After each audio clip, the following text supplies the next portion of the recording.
Federal State of Northern Luzon, Federal State of Central Luzon, Federal State of Southern Tagalog, Federal State of the Bicol area, and Federal State of the Cordilleras.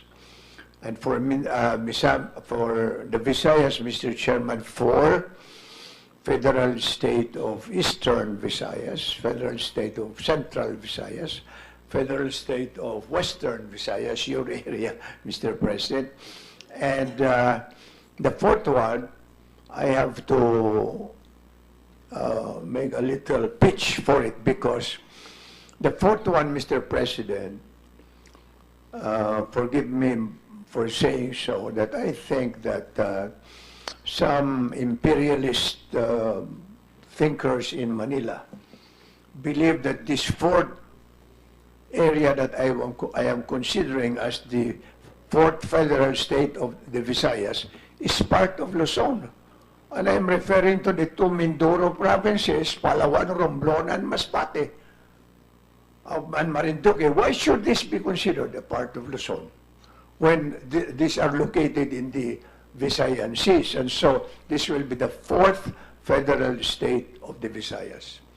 And in Mindanao, Mr. President, Federal State of Northern Mindanao, from the tip of Zamboanga all the way up to Surigao, which is a fairly large stretch of land, which may be divided into 2, but for purposes of our discussion, we're only saying 1 Federal State of Northern Mindanao.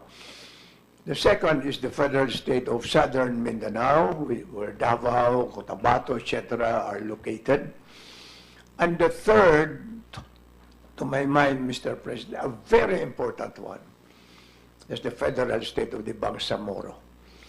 Unless we come up with the Federal State of the Bangsamoro, the shooting war in Mindanao, Mr. President, will continue. Up to today, even as we talk, you know, there are ambuscades being staged in many parts of Mindanao, and all because, you know, the culture and tradition of the Muslim people are not fully respected by the majority of our people, even as of today. And so, to make a long story short, Mr.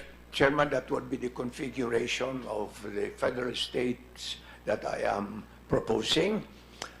And on the side, I want to make off record also, Mr. Chairman, that we should consider Sabah as a part of the Republic of the Philippines.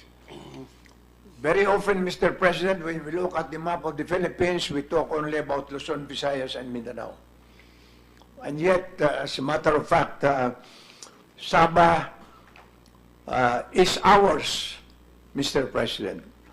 And that goes back all the way to the time of the Sultan of Brunei asking the help of his cousin, the Sultan of Sulu, to repel their enemies, Mr. President, centuries back. When they were able to repel their enemies, the Sultan of Brunei gave Sabah as a reward to the Sultan of Sulu. And through the years, Mr. President, the heirs of the Sultan of Sulu asserted their ownership over that parcel of land. As a matter of fact,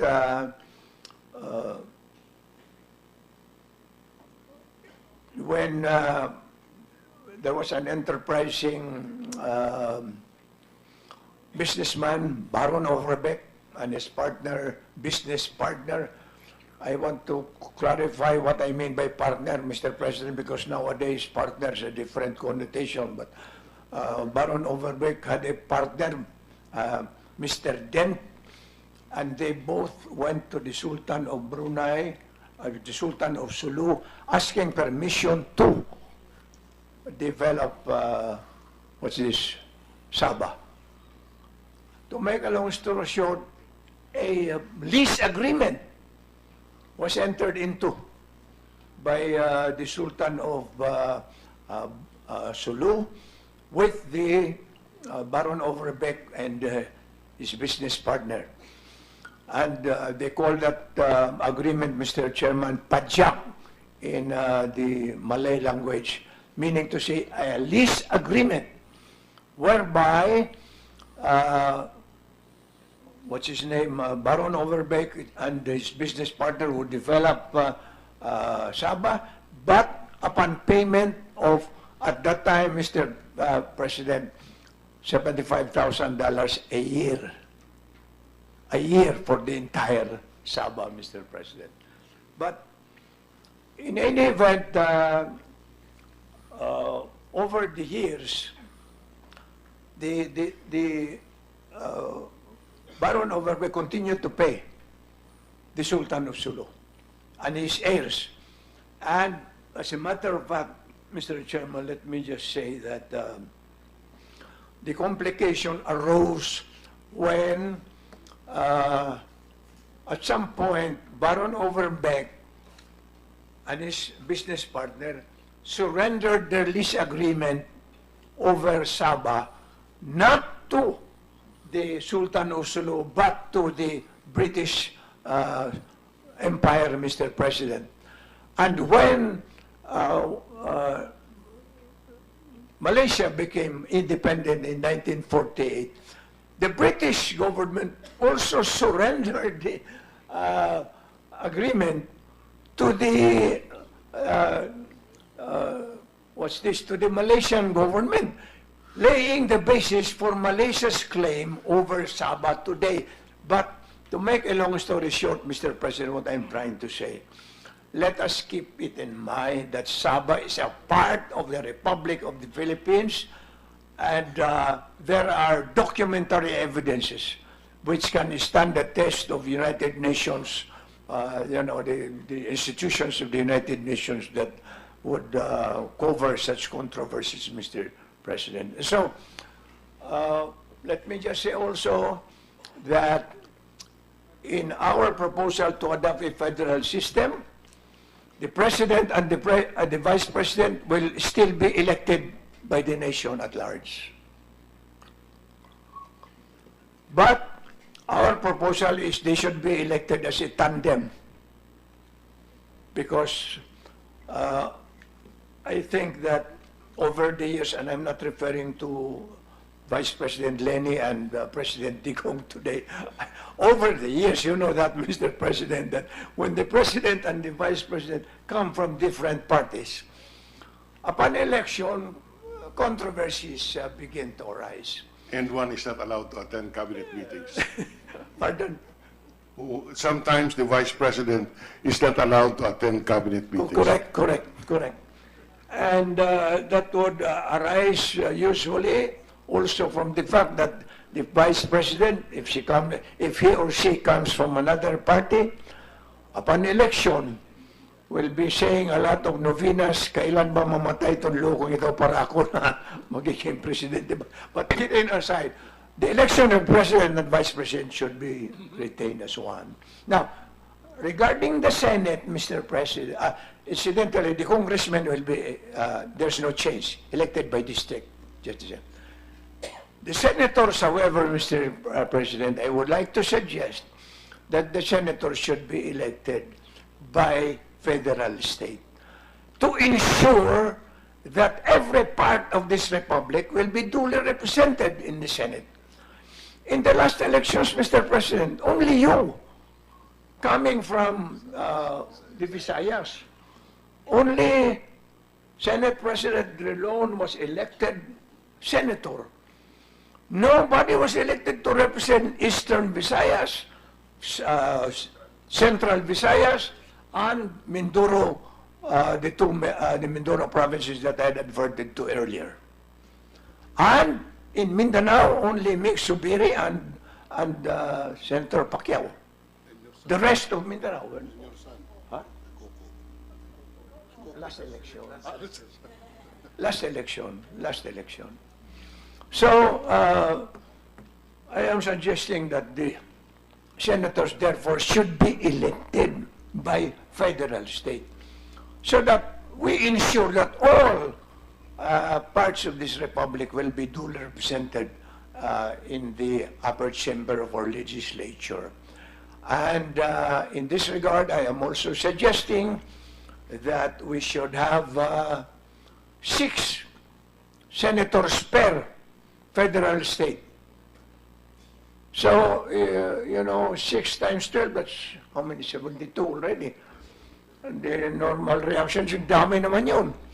But Mr. President, I will submit to you later on a study that I made where nations which have fewer population have bigger representation in their upper chamber.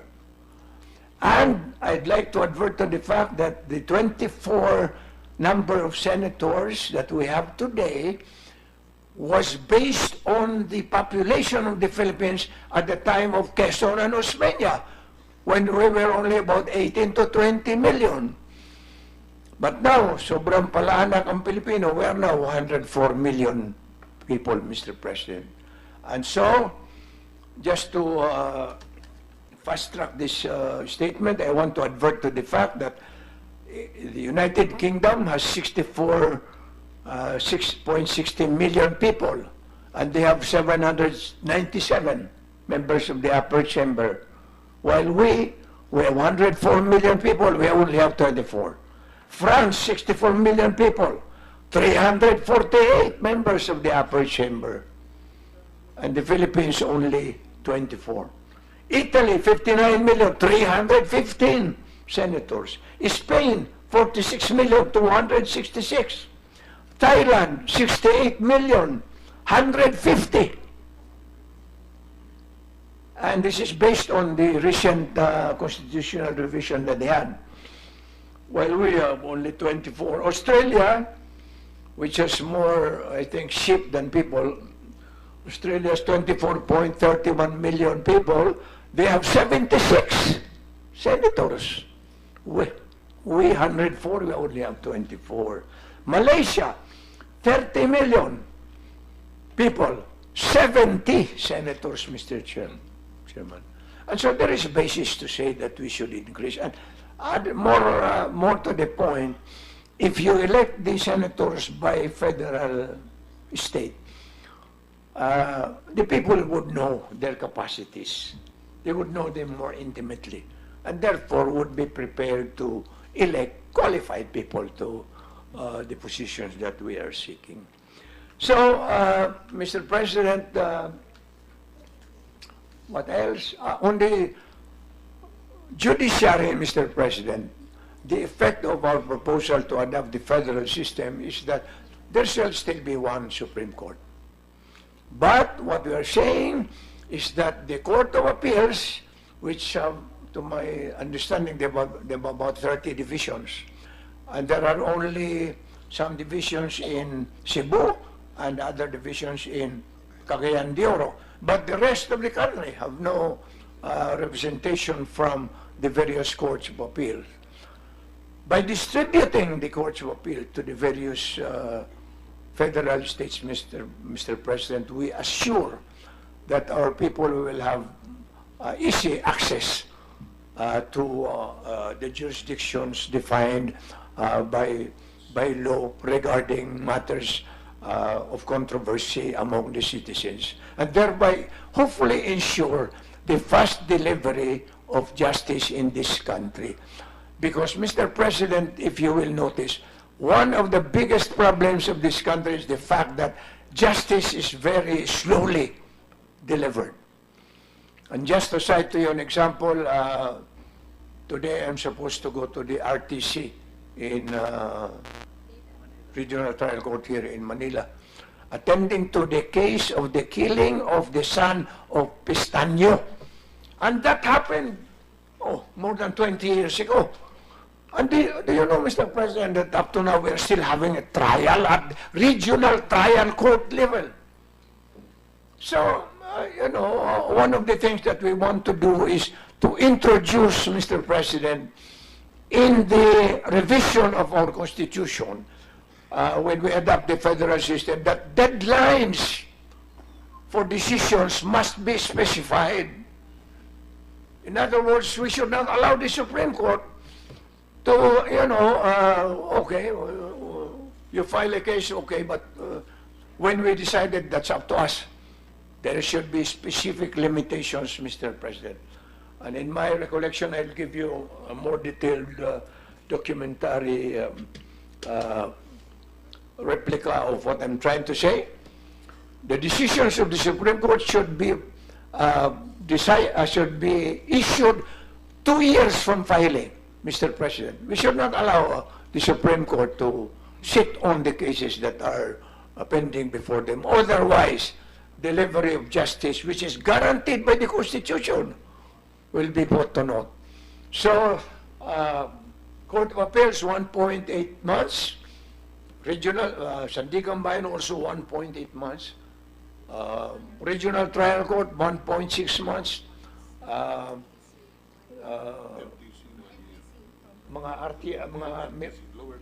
City Court and Municipal Court, 1 year, or something like that. But there should be specific time frames within which they should decide. Otherwise, as I said, Mr. President, the guarantee about speedy delivery of justice will just be a mockery as it is today. So, what else do I want to say? Okay. On the matter of revising the Constitution, Mr. President, the best way really is through a constitutional convention, because this is where the people will have a chance to, express their own selves regarding what matters would be decided or would be revised in the Constitution. But if what the preference of the President now seems to be is to be followed, which is a Constituent Assembly, then let it be. The important thing is that, as the Senate President himself has already indicated, the committee would be conducting public hearings in various places. You name 4 areas, Mr. President, and I would suggest that much more areas be covered, so that when the hearings are conducted there, at least the people will have a chance to ventilate their own views. Now, on the issue of deliberations, whether jointly or separately, my point of view is that deliberations should be done jointly, but voting should be done separately, so that the 24 number of senators will not be swallowed by the 200 plus members of the House of Representatives, Mr. President. So yun na lang siguro, Mr. President. Salamat for this opportunity. Thank you, Senator Nene. Laila, would you have questions? Yes, thank you, Mr. Chair. Wouldn't the proposal of the very distinguished resource speaker for the inclusion of the SABA issue into the issue of federalism would further complicate the discourse and the entire process? Madam Chair, Vice Chair, no, the thing is that if we add the issue of SABA to the configuration of the Philippines as part of the Republic, it will probably be a more complicated one. Because certainly we do not expect Malaysia to just keep quiet about it. And my understanding, however, is that one of the reasons why Sabah has been put on the side of, the definition of our national territory is the fact that, for example, under the presidency of Noynoy Aquino, they were using the Malaysians as the broker for peace. And therefore there was, I think they would have felt awkward, to say the least, to, insist on defining Sabah as a part of the Philippines when it is actively being claimed by Malaysia.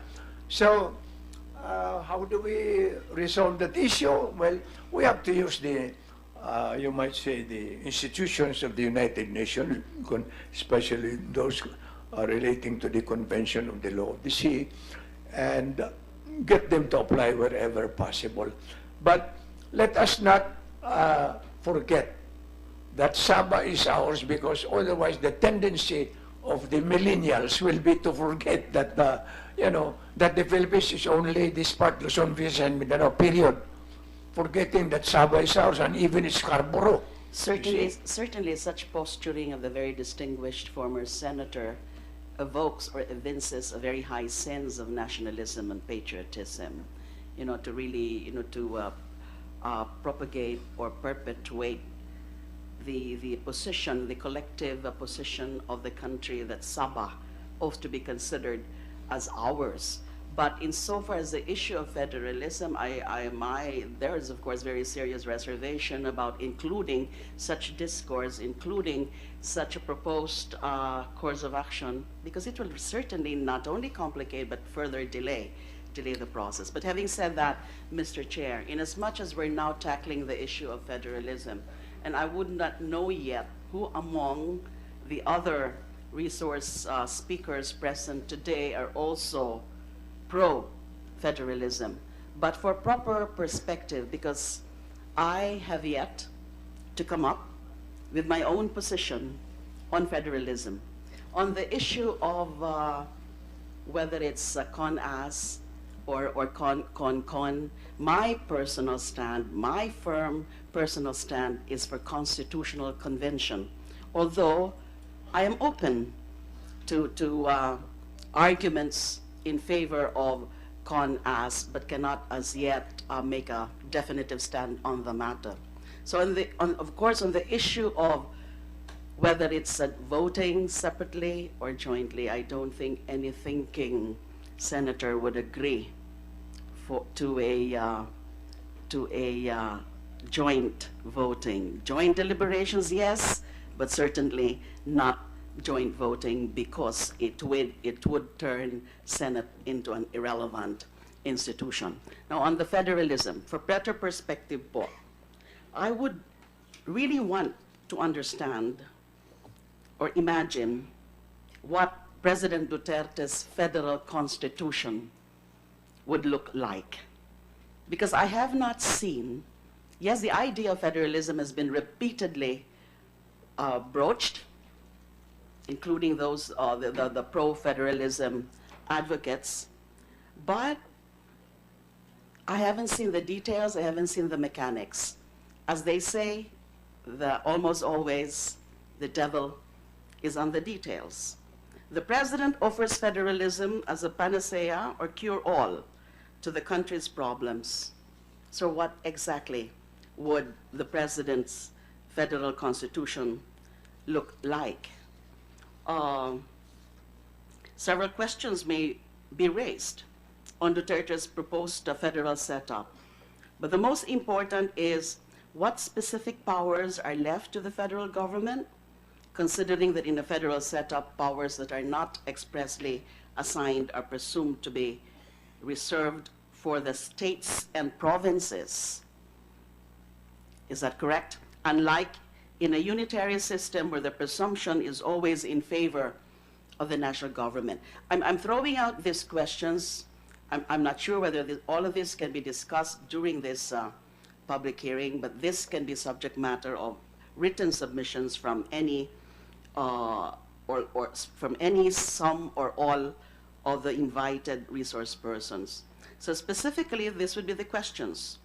Will the states or the provinces have power to determine their own laws and policies that are otherwise national in scope, example, civil, criminal law, environment, etc.? Of course, on the matter of the judiciary or the judicial system that was articulated upon already by Senator Pimentel. Now, will the Philippines be a country where the death penalty is implemented in one state or province and abolished in the other, assuming the death penalty would be reimposed by Congress? May I hope not, because I am definitely anti-death penalty. Can I first throw, sir, my questions for your consideration? You may or may not answer these questions now. Now, how will environmental management be addressed in ecosystems that traverse state or provincial boundaries? Shall national parks and protected areas remain under federal management?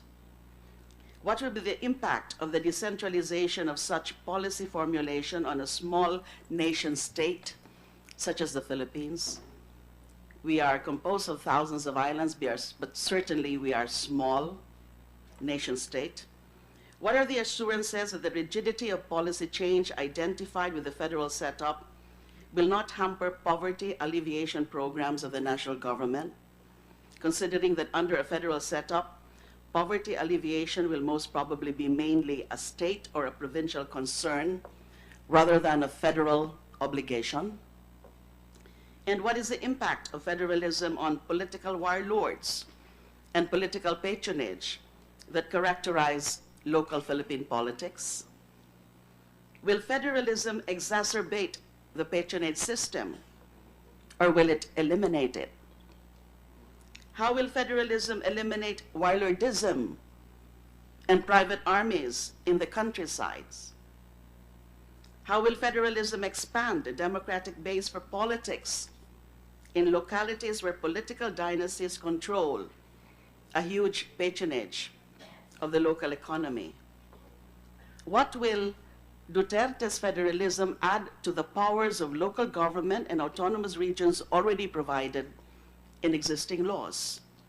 What are the dynamics in power relations between the national government and states and provinces that will change beyond what is already provided under the local government code and the autonomous acts, or even the BBL, if it will be reinstated or restored, or any version of the BBL will be considered?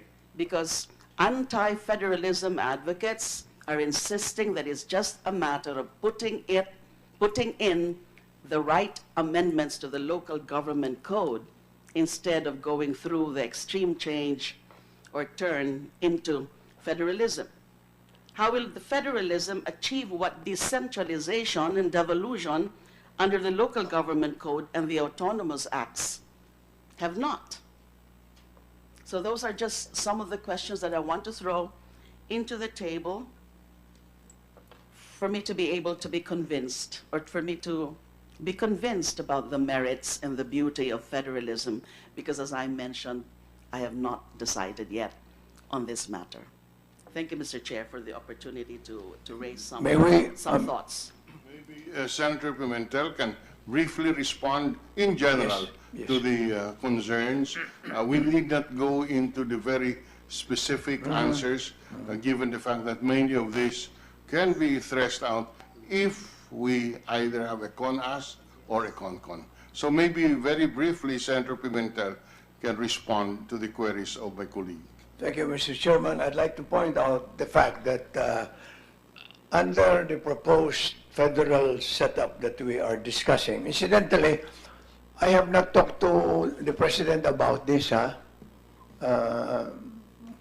He's busy with so many things, and we never had a chance to talk, but essentially we are one that there should be a federal system adopted in this republic. Now, on the issue, Mr. President, of political dynasties, let me say that accompanying this proposal to adopt a federal system is the power of the state to maintain only one armed forces of the Philippines, which will be used to crush any political dynasties that will try to subvert the intention of the Constitution for a more democratic way of life in any part of the country. And therefore, with one armed forces of the Philippines, that would guarantee that any political dynasty being emerging in any of the federal state will be crushed accordingly, because that would be what do you call it? That would be repugnant to the intention of having a democratic republic under a federal system of government. Also, Mr. President, there should be only one national police. Why? So that laws national laws on crime will be enforced by one national police regardless of the boundaries of the federal states. In other words, if a criminal in Cebu commits homicide, he cannot just fly to the Cordilleras and say, I'm in another federal state, therefore you cannot touch me anymore. No, sir. Even if we are a federal state, there will be one enforcement of national laws regarding crimes, Mr. President. So, also, there shall be one monetary system. Because otherwise, if every federal state will have its own money, I mean, it will be difficult for us, for all of us to transact business in the country. One flag, Mr. President, unlike the U.S., where every federal state has its own flag. We will only have one flag, so we will salute only one flag throughout the country, Mr. President. Then, one foreign policy. Because we cannot have federal states having foreign policies, you know, with other countries in relation to state, you might say, state relationships, Mr. President. But there should only be one curriculum, Mr. President.